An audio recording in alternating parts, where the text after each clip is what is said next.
Please join us for our free webinar, Supporting the Inquiring Mind, on Wednesday, the 16th of October at 8:30 p.m. BST. It's free for everybody, everyone's invited, and we'll look in more detail at what is gained from this exploration. So feel free to join us and bring any questions that you might have. Hopefully see you there. This is the Superpowered Mind podcast for inquiring individuals who are tired of the struggle for peace, happiness, and clarity. I'm Claire Diamond, ready to help you explore the principles of the mind, the self, and reality to unlock ultimate mental freedom. This podcast is the one to listen to if you're ready to experience the capabilities of the superpowered mind. Hi, everybody. I thought today we could look at what we can expect to happen or to change from an exploration about reality and self and identity. And this is really the biggest irony. It is the cosmic joke. It is why the Buddha's laughing, which is that it's guaranteed through this exploration that the experience of being will become more peaceful, that there will be an inner joy that bubbles up to the surface, that the world is seen afresh and anew. It's inevitable with every single shift in the subconscious mind that relates to what am I, what I need, what I think the world is. That outcome becomes more and more the lived experience of being. The problem is that guaranteed outcome happens in proportion to how much the attempt to get it ends. And this is what we see over and over and over again, and it is the cosmic joke. So the attempt to find happiness, to find security, to find freedom, to find a way of living that resonates deep within to what we know to be our birthright, that attempt is what is getting in the way of the mind aligning to that truth right here, right now.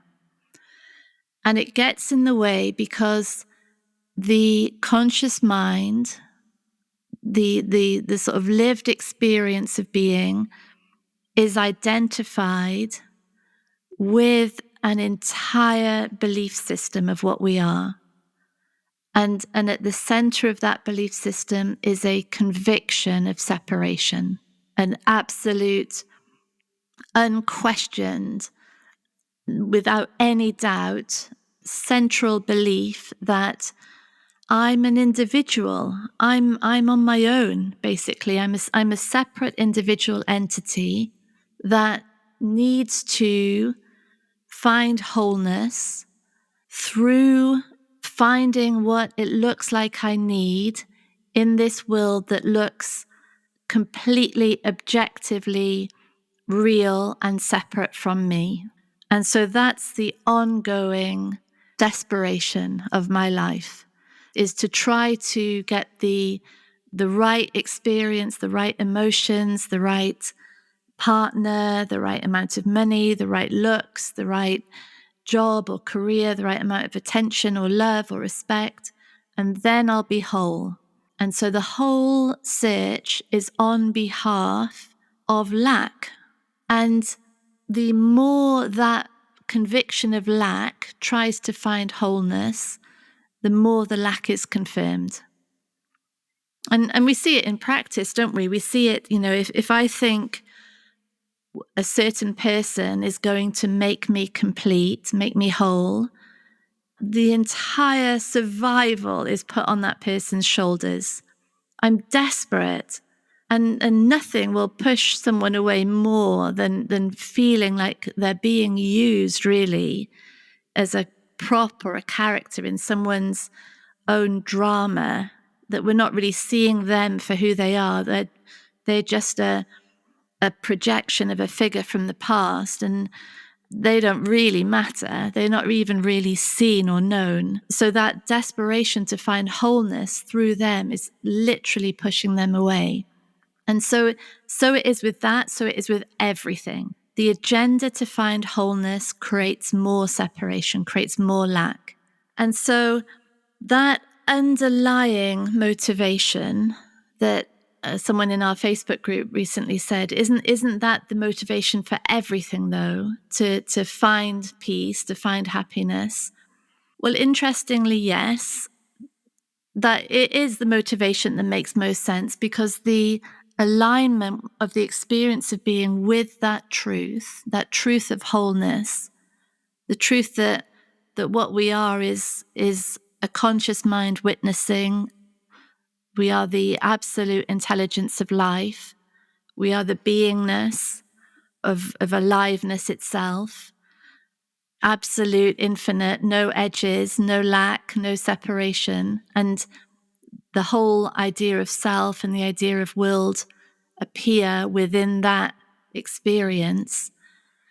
When that's understood, it's recognized that happiness, that freedom is here already right now, because it's what we are. There's nothing that has to happen. There's nowhere we have to go. It's here right now.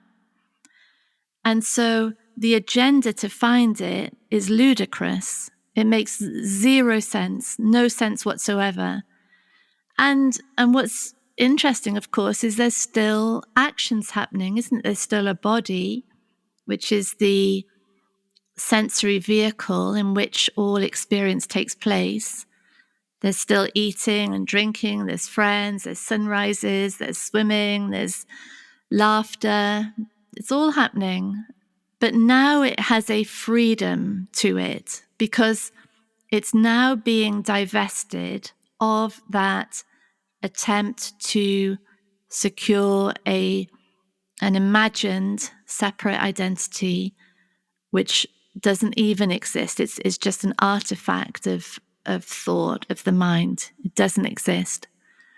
And so what happens through this exploration is, first of all, that agenda to somehow control the experience, to control emotions, to be enlightened enough that finally I'm going to experience peace as a separate, unquestioned individual.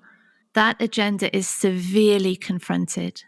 We talked in the previous podcast about the brick wall. That is the brick wall to that agenda. And that's not easy. There might be real confrontation in that. Our entire lives have been dedicated to that search, only to be told it's futile. And in fact, that search is the only cause of all of your problems. And so with the ending of that search, what starts to happen is really interesting. That, of course, there's no guarantees of sudden peace and freedom. And in fact, what is very likely is there's a release of emotions that were kept dampened down because they just were too frightening, too overwhelming to experience. So the first thing I would say that happens is, once that agenda starts to lessen, is there is more openness to experience, more capacity for intensity of emotion, and much less need to try to distract from it or numb it, to go into old habits and addictions to try to get rid of it, because it's welcome, it's recognized. This emotional landscape is recognized as extremely healthy. And because there's no identity attached within it, I'm anxious, I'm depressed, I'm lonely. When there's just sensations that say nothing about an individual person, it's just a temporary tempest of sensations, then there's no problem to them. They just come in, they change, they go. They don't have to go even. It's just what's going on right now. So that's an enormous shift, because so much of the identity is tied up in trying to control the emotional experience, terrified of it really, which creates its own re-traumatizing circle, doesn't it? So it's the end of that circle and the start of real openness, genuine openness and curiosity even about the inner sensations. Then secondly, there's like an inner sense check on the narrative of separation, which I think Byron Katie's work encapsulates so beautifully. Those two questions. Is that true? Is that really true? Oh my God. Once we start, once the mind sort of tunes into that, and that becomes the automatic response to any sort of created scenario within the mind. Oh, they don't like me. They haven't messaged me. I've really upset them. And then, is that true? Do we really know that? And suddenly the mind is pinned down. So it's such a superpower, this creative imagination, this storyteller. It's enormous power.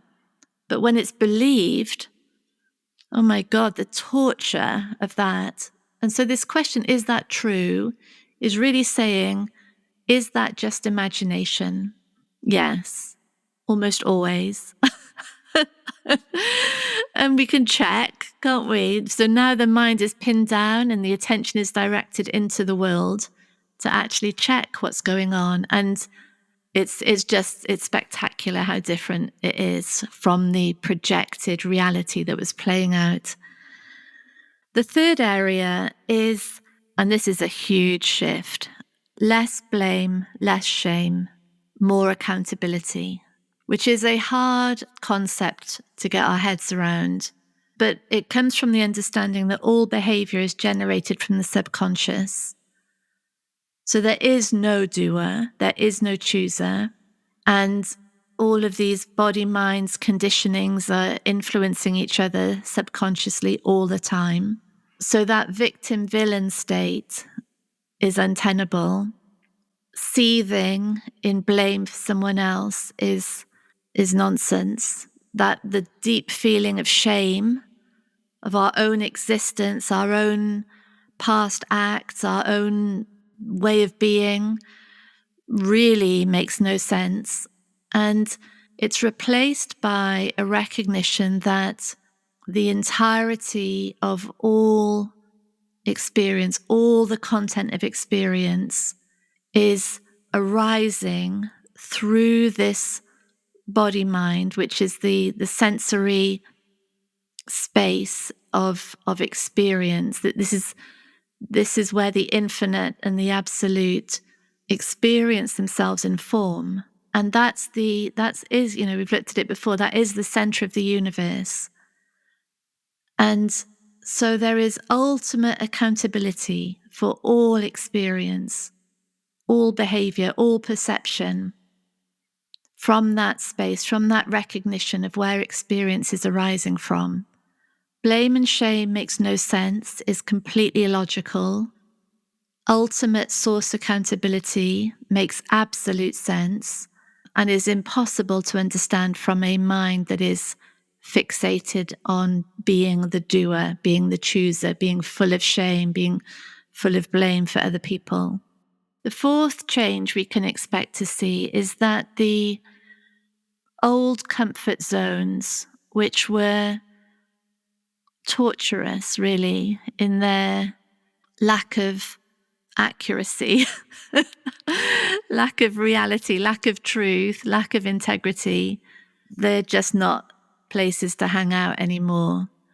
The comfort zone of the ego, which is about increasing, maximizing separation, maximizing distance between us and others, maximizing that sense of being someone in their own right separate. And anything that relates to that, any comfort zone, whether it's going into conflict or guns blazing, or whether it's withdrawing into a cave, closing down all communication, it just makes no sense. And so that comfort zone becomes so uncomfortable because it's so out of alignment with what's true. And not just that, but the move into areas of discomfort, not to prove ourselves anymore, but to just see what's actually true. So where there is a stress or a fear or an insecurity, a shame, moving into that area, asking for what we want or listening, seeing what's true, that becomes a spectacular way of living. It's an ongoing conversion from projection to reality. And the alignment and coherence that happens in that space is transformational. And then finally, there's an ongoing recognition of the creative role of the mind. And really, this is completely unacknowledged when the mind is identified, when there is a conviction that any narrative, any thought, any judgment, whether about self or other, is absolutely true. From that space, which is really a mind believing its own creations, there can't be any recognition of the power of the mind, really. But when we're looking now at seeing what is actually going on, what's actually true, it becomes more and more apparent, this immense storytelling capacity, this incredible imagination, this spectacular ability to create concepts and to maneuver them around in projections of the future or images of the past, trying to mind read other people. This mental power to transcend time, space, body starts to be recognized and appreciated, as does the power for the mind to pin down, for it to analyze, and for it to dissolve away what's not true. So it has these two roles, this creative function and this, in a way, destructive function of paring away, like making everything so streamlined until the exact solution is found. And that is a sane mind now. It's recognized for what it really does. It's not believing its own creations. It's not lost in them. It's witnessing them. It sees them. It sees its own power. And that combined with an increase, our first point, that combined with an increasing willingness to experience the emotional storms that come through, is ultimate sanity of a body-mind system, ultimate mental health. And it creates its own natural cycle of increasing freedom. The more sanity there is, the more clarity, the more willingness there is to move into reality, the less there is to protect, over and over and over and over again for the whole of the rest of our lives. And all of it playing the role of dissolving this main character. And all the time with nowhere to get to, because it's what we are already. There is no agenda here. It's what we are already. And a mind just watches that process in action. So thank you everybody. Lots of love. Bye. Thank you for listening to Superpowered Mind with me, Claire Diamond. If you want extra support in the exploration of your mind, download our exclusive subliminal recording, especially for podcast listeners, on bit.ly/podcast subliminal.